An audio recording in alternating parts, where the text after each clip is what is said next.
Boa tarde, meu nome é Cristiano, sou do curso de Psicologia do terceiro semestre e a gente está começando a gravar um vídeo aqui sobre teorias sociopsicológicas na psicanálise, né? É o capítulo 14 e eu fiz um breve resumo, um resumo de algumas partes desse capítulo, né? Eu vou começar aqui pelo Zeitgeist Ataca outra vez. Freud foi influenciado pela perspectiva mecanicista e positivista que impregnou a ciência do século XIX. Né? A antropologia, a sociologia e a psicologia social, essas evidências sugeriram que seus humanos deveriam ser estudados como seres sociais e não biológicos. Né? Por exemplo, não existem tabus contra o incesto em todas as sociedades. Né? Sociólogos e psicólogos sociais descobriram que grande parte do comportamento humano parecia vir antes do condicionamento social. O Zeitgeist estava pedindo uma revisão da concepção da natureza humana, né? Então, assim, no meio disso tudo, né, surge aí alguns alunos do Freud, onde tem teorias diferenciadas uma das outras, né? Eu vou também ter um breve resumo aqui do Alfred Adler, né, um austríaco, e a Karen Horney, que era uma feminista, foi uma das primeiras mulheres a participar da parte da psicanálise, né? A gente vai falar um pouquinho sobre ela também.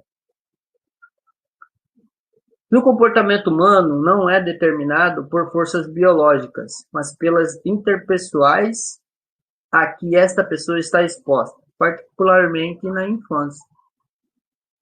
Freud, os pensamentos e o comportamento são determinados por forças biológicas.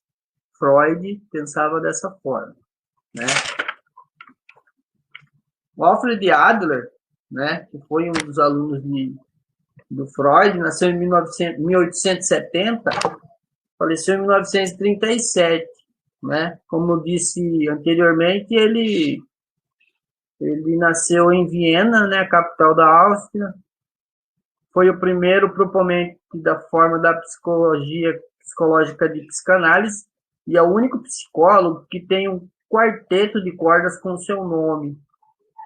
A infância marcada por doença, ciúme do irmão mais velho e por sentimento de ser franzino, feio e rejeitado pela mãe, se apegou ao pai. Né? Adler se esforçou muito para ter popularidade entre seus colegas. À medida que crescia, foi conseguindo um sentido de autoestima e de autoaceitação dos outros que não encontraram no seio familiar. Era um mau aluno, mas quando ele chegou no fundo do poço, né, ele começou a desenvolver a sua leitura e começou a se dedicar mais e ele chegou até o topo da classe, né? Ele fala muito sobre sentimentos de inferioridade, né? E os sentimentos de inferioridade que formam o cerne do seu sistema são um reflexo direto de suas próprias experiências infantis. Adler formou em medicina, especializou em oftalmologia e depois ele foi para a psiquiatria.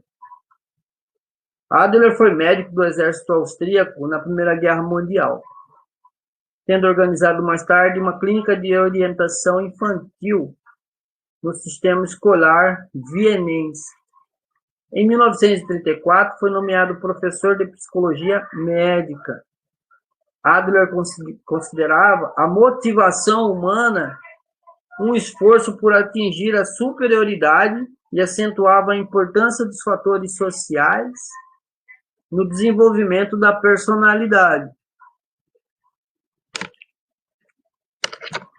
Eu vou estar falando agora um pouco da psicologia individual de Adler, né, onde ele teve um trabalho um pouquinho mais intenso. Adler acreditava que o comportamento humano não é determinado por forças biológicas, completamente ao contrário do que pregava Freud, né? Mas por forças sociais. Ele era dessa frente. Só podemos compreender a personalidade investigando os relacionamentos sociais e as atitudes que a pessoa tem para com outros. Ele reconhecia a importância dos primeiros anos formativos da infância, né?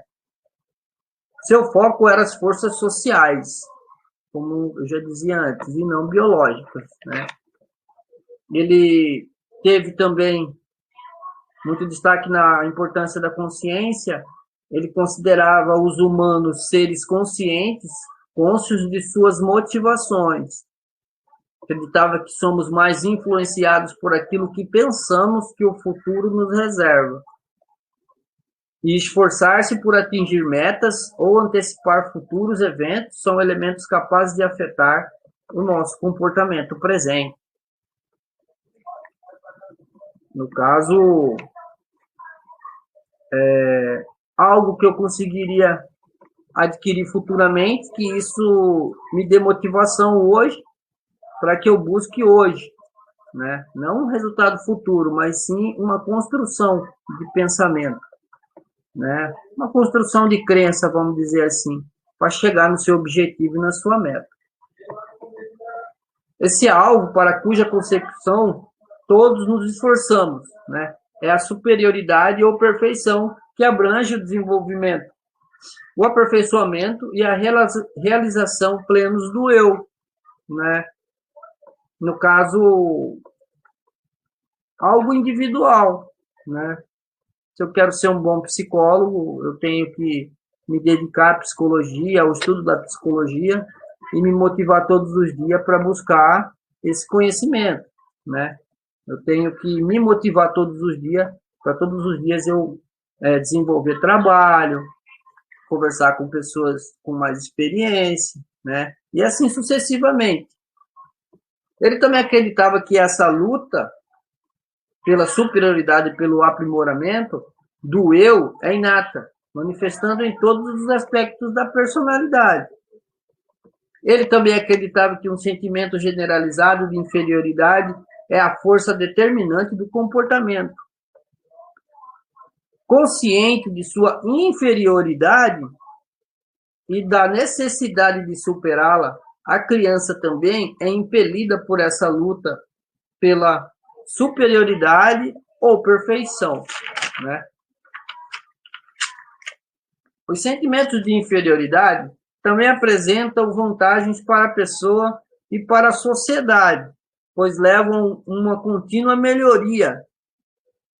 Se acolhidos com mimos ou rejeição, os sentimentos de inferioridade podem ocasionar o desenvolvimento de um complexo de inferioridade, que torna a pessoa incapaz de lidar com os problemas da vida. A família como fator de desenvolvimento da personalidade. Uma criança com deficiência, ela pode se considerar um fracasso, mas com pais compreensivos, né, podem transformar inferioridades em forças.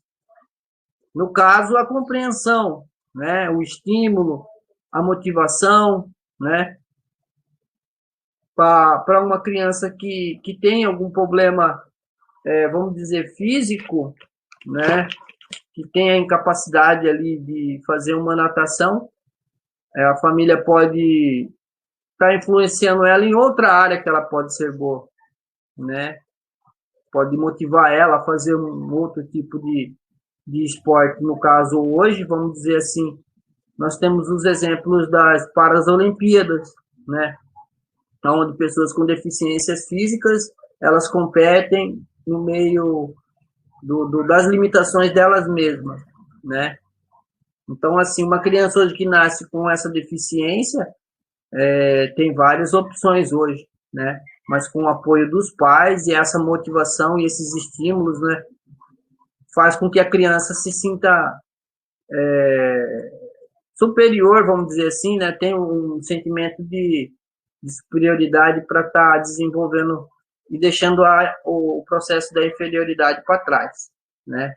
A motivação, o apoio familiar é muito importante para essa criança. Uma criança com deficiência pode se considerar um fracasso, mas com os pais compreendidos podem transformar inferioridades em força, né? Como eu já tinha dito antes. Crianças negligenciadas podem desenvolver estudos de vidas de vingança contra a sociedade, né? Elas podem criar esse estilo de vida, deixar ela de mão, né? Abandonar, não dar oportunidade, né? Primeira chance. Essas pessoas precisam, porque no caso elas são excluídas da sociedade. E com isso elas crescem com esse pensamento de vingança, né? Não importando com quem, né? Com a sociedade em si, né? Ela cresce revoltada. Certas capacidades contra a sociedade. O mimo e a negligência abalam nossa confiança em nossa capacidade de enfrentar as exigências da vida, né? Cria uma barreira muito grande para o crescimento pessoal de um ser humano que ainda está em desenvolvimento, né? Então, assim, o apoio é muito importante. As primeiras oportunidades são muito importantes para esse indivíduo. Certas capacidades e experiências nos vêm por hereditariedade e pelo ambiente, mas é o modo como usamos e interpretamos ativamente essas experiências. Podemos determinar o nosso próprio futuro, em vez de tê-lo determinado para nós pela experiência passada. Aqui tem uma parte aqui que eu achei bastante interessante, um estudo que o Adler acabou fazendo no meio familiar, né? Onde uma família que tem vários filhos, e ele fez um estudo profundo com alguns dos irmãos, né? E eu vou estar dando uma resumida aqui, né? O filho primogênito recebe muita atenção até nascer o segundo. O primeiro filho pode então ficar inseguro e hostil, autoritário, conservador e ciumento. Autoritário e conservador. O segundo filho é intensamente ambicioso, rebelde e ciumento. Ele acreditava que o caçula era estragado pelos mimos e o que tinha mais probabilidade de exibir problemas como criança e adulto, né? Então, assim, esse é um estudo que ele fez durante algum tempo e observou, né, sobre esses três aspectos dos três filhos, né? As teorias de Adler é mais agradável considerar que podemos dirigir conscientemente o nosso desenvolvimento. Uma imagem satisfatória e otimista da natureza humana. Reforçou a tendência em ascensão das ciências sociais. Começo de reorientação semelhante na psicanálise, né? Aqui também tem um pouco das críticas à psicologia individual de Adler, né? Eles consideravam suas ideias argutas e perceptivas.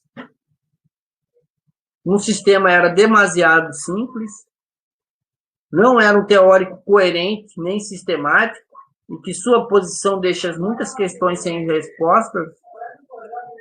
Sua noção de ordem de nascimento tem sido objeto de consideráveis pesquisas.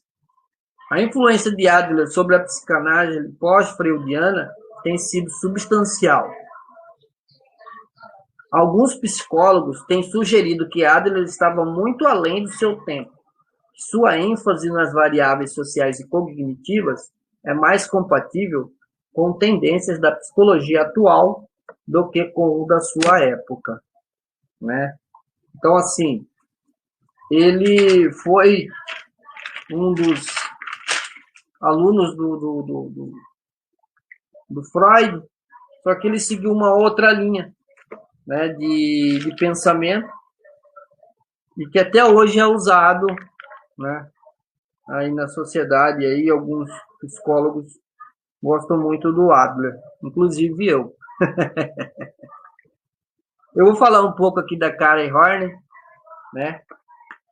Ela foi a primeira feminista treinada na psicanálise freudiana, em Berlim. Né? Ela era alemã, nasceu em Hamburgo, 1885 a 1952, que foi o ano do falecimento. Né? Seu pai menosprezava sua aparência e inteligência, deixando com sentimentos de inferioridade, de falta de valor e de hostilidade. Né? A Horner passou por uma série de choques adolescentes, como parte de sua busca cada vez mais frenética de amor e da aceitação. Né? Aos 17 anos, fundou um jornal que caracterizou-se como um órgão virginal para super virgens. Que massa, hein?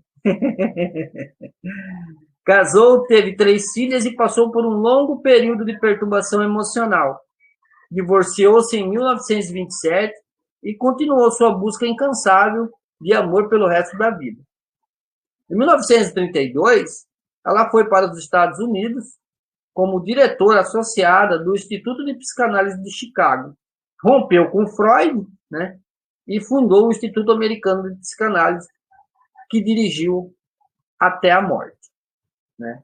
Então, assim, ela foi uma mulher, foi a primeira mulher a ser treinada pela psicanálise, né? E muito interessante a história da Karen Horney, né? Eu vou estar falando aqui um pouquinho do desenvolvimento também da personalidade, né? Os Zeitgeist sofreram dramáticas mudanças. Os padrões culturais eram diferentes e as atitudes sobre o comportamento sexual e os papéis sexuais tinham sido revistas. As diferenças não eram apenas de época, como também de lugar. Aceitava o ênfase freudiana na importância dos primórdios da infância. Ela propôs a ansiedade básica. Essa foi o ponto principal que a Karen Horney abordava na época, né? Que era a ansiedade básica. Advinda do relacionamento pais e filhos como a principal força que motiva as pessoas a procurar segurança e proteção biológicas imutáveis. Freud, que as mulheres são motivadas pela inveja do pênis. Né? O Freud ele falava dessa forma. E a Horney, ela afirmou que os homens são motivados pela inveja do útero. E consequente ressentimento se manifestam inconscientemente nos homens por meio de sua condição inferior, né? Negando às mulheres direitos iguais, os homens tentam manter uma pretensa superioridade natural. A razão desse comportamento é um sentido de inferioridade decorrente da inveja do útero. Freud falou, né? O homem postulou ele, está fadado a sofrer ou a destruir. Horney falou, o homem tem tanto a capacidade como o desejo de desenvolver suas potencialidades e vir a ser um ser humano decente. Acredito que o homem possa mudar e continuar mudando enquanto viver. Legal, né? Aceitava a noção da motivação inconsciente, assim como a existência de motivos emocionais e não racionais. O conceito fundamental da ansiedade básica, o sentimento que a criança tem de estar isolada e desamparada no mundo potencialmente hostil. A ansiedade básica é uma atitude de domínio, a falta de proteção e de amor e o comportamento errático. Qualquer coisa que perturbe o relacionamento seguro entre a criança e os pais. Força impulsora do comportamento humano é essa necessidade de segurança, de proteção e de libertação do medo. Ela concentrava-se na maneira como a criança em crescimento é tratada pelos pais. Tudo dependia de fatores culturais, sociais e ambientais. O ambiente que os pais proporcionam à criança é a maneira como essa reage a ele, formam a estrutura de sua personalidade. Ansiedade básica advém do relacionamento pai e filho. Horner postulou 10 necessidades neuróticas, incluindo as de afeição, de realização pessoal e de autossuficiência. Eu acabei citando 3, né, que está aqui, que eu vou ler. A número 1 é o tipo submisso, né, que é o movimento de aproximação das pessoas, envolve a aceitação da impotência e a tentativa de obter o afeto dos outros e de depender deles. Essa é a única maneira que permite a pessoa sentir-se segura com os outros. O 2 é o tipo distante. O movimento do afastamento das pessoas envolve permanecer distante dos outros para evitar toda a situação da dependência. O número 3, né, o tipo agressivo. O movimento contra pessoas envolve hostilidade, rebelião e agressão contra os outros. Essas são as 3 assim, que eu coloquei aqui, né? Mas na verdade ela postulou 10 necessidades neuróticas. Ela evocou o conceito de autoimagem idealizada, que num certo sentido proporciona um falso quadro da personalidade. Trata-se de uma máscara imperfeita e enganosa que impede pessoas neuróticas de compreender e aceitar seus verdadeiros eu.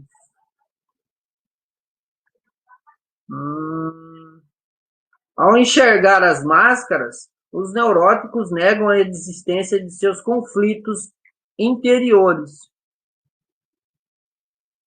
Os conflitos neuróticos não são inatos, nem inevitáveis, mas surgem de situações indesejáveis na infância.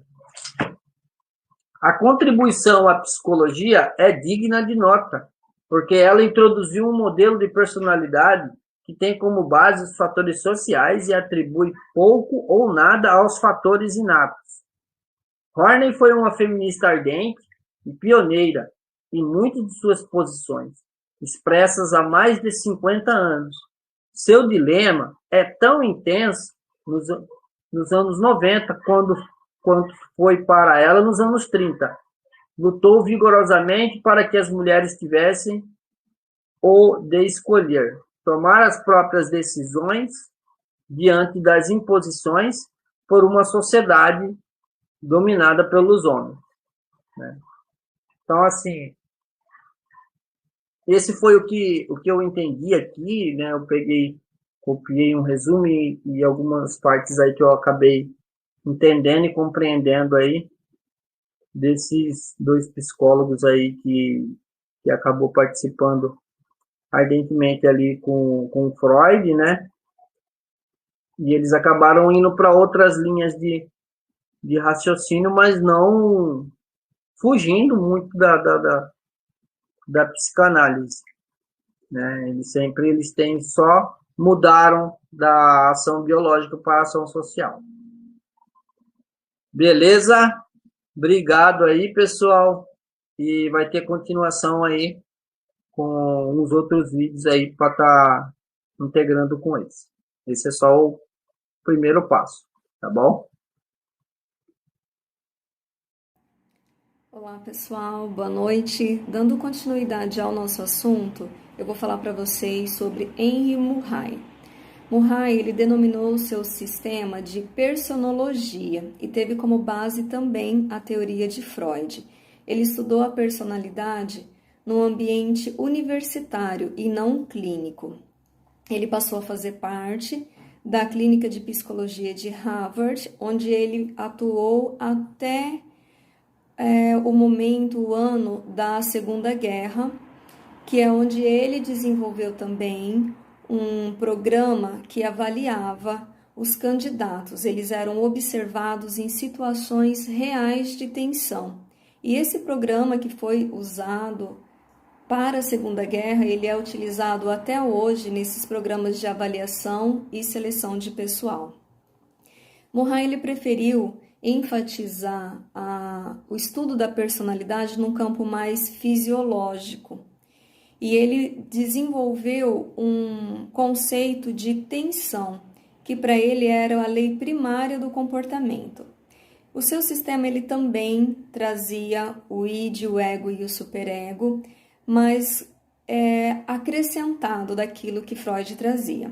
Para ele, o id, além da tendência impulsiva, ele também tem a tendência de comportamento socialmente desejável, como a empatia e o amor.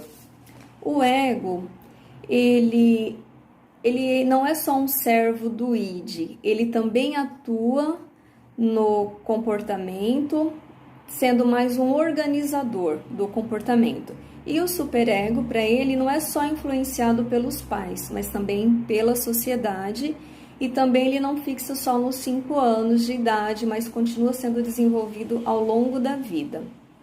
Ele traz também sobre motivação, e a motivação é o tema central da teoria da personalidade dele.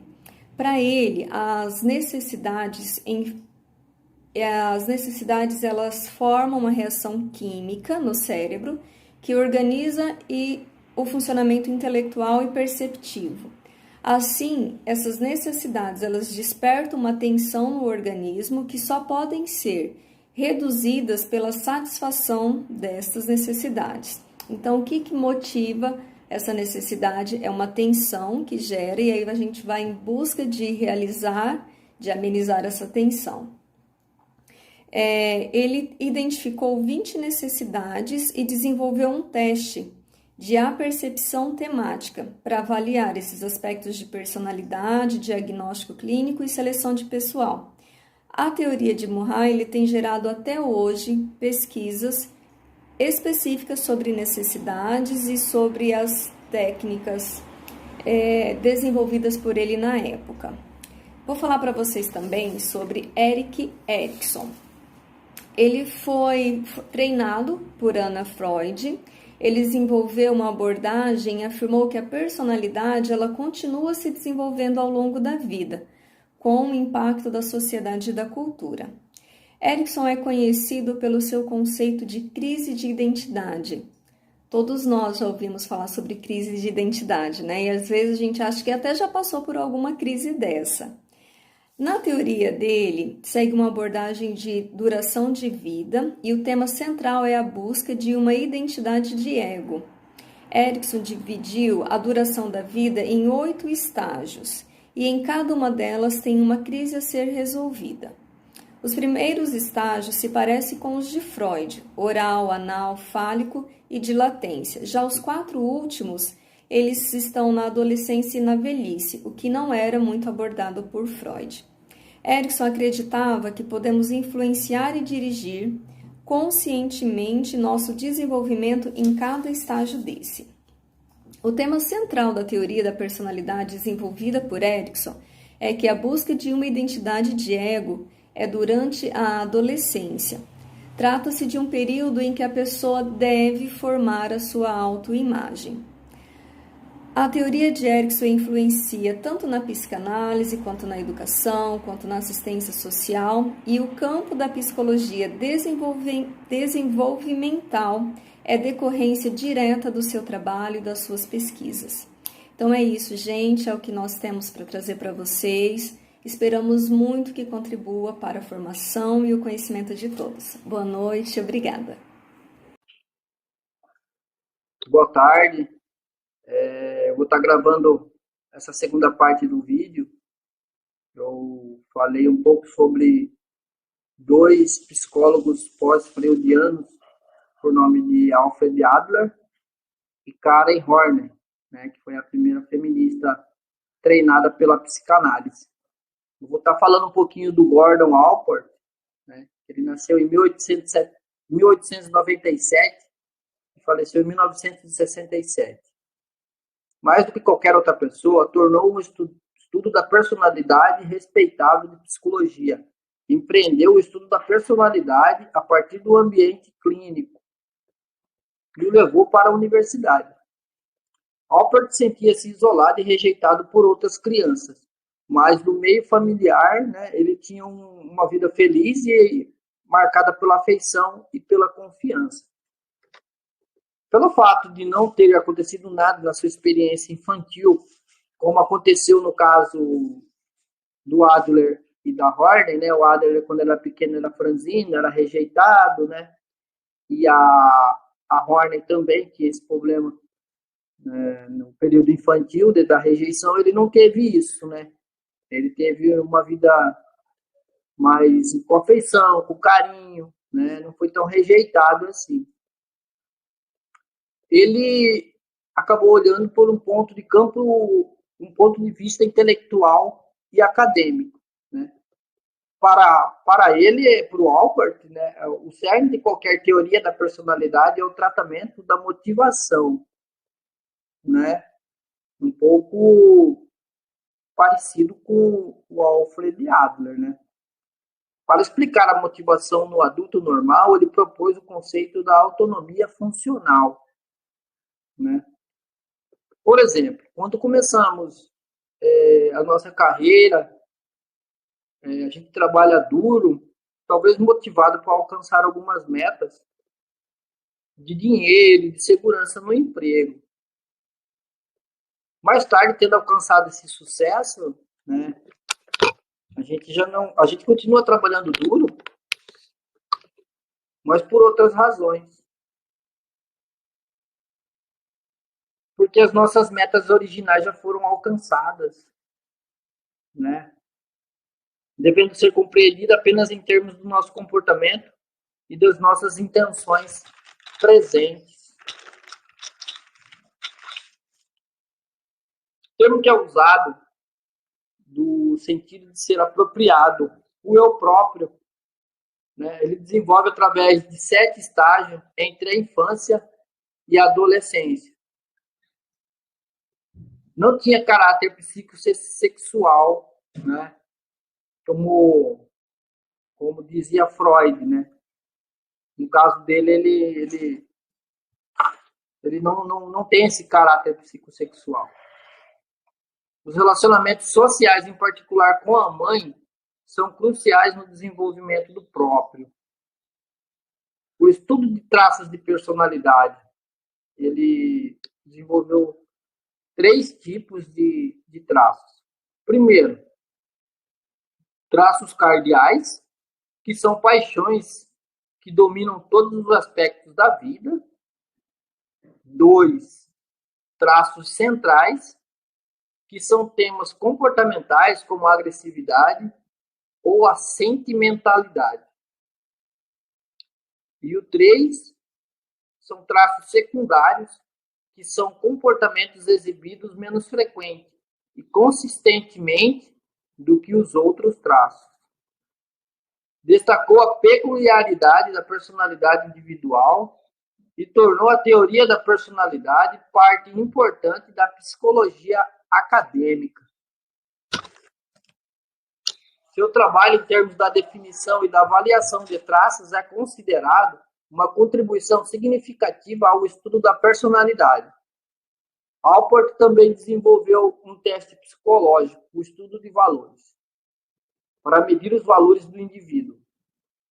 Esse teste provou ser um recurso bem sucedido da avaliação para pesquisas, aconselhamento e seleção de pessoal, sendo tido como um útil desenvolvimento de sua teoria, né? Esse é um pequeno resumo que eu acabei desenvolvendo aqui em cima